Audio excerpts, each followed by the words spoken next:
Ayan, so merong dyang ref, dalawang door siya. So yung isa for alam nyo na yun. So ito yung unang makikita nyo pagpasok nyo ng kubo. So yan, meron siyang 2 bed and may aircon siya, nakita nyo. Maliit lang, pero malamig yan guys. That time kasi pumunta kami is December. So sobrang lamig na kasi malamig na yun sa labas, malamig na yun sa So ito, yan. Yun yung CR.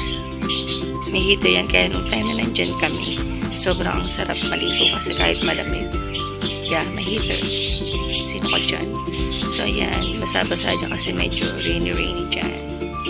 Pero ang ganda nito this summer. So yan yung isang bed, may isa siyang bed sa labas. So dahil ginawa namin yan, nilagay namin yan dito sa loob kasi pito kami, si mama at papa sa baba, and then kaming 5 dito sa taas. So syempre 2 bed lang yun, so kulang. So doon kami sa baba, tabi kwento. So yan yung room, sobrang ganda. Sino ka dyan? O yan, so yan,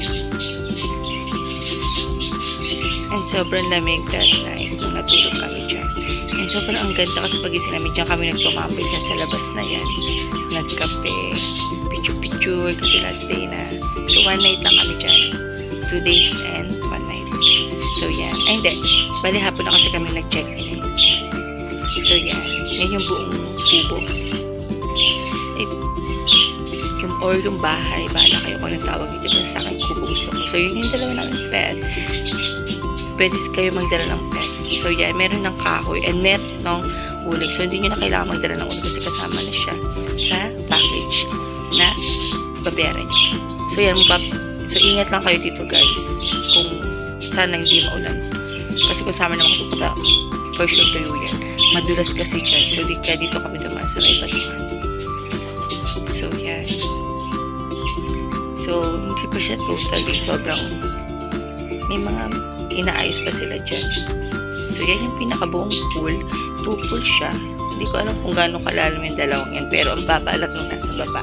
Hindi nga sa taas, parang 5 feet lang ha. Kasi abot naman eh. Abot din ng isa akong kapatid na 4'11". So yan, yung dalawang kapatid, bunso and pang-apat. So nauna na sila kasi excited sila. So yeah, that's all. Thank you. Bye.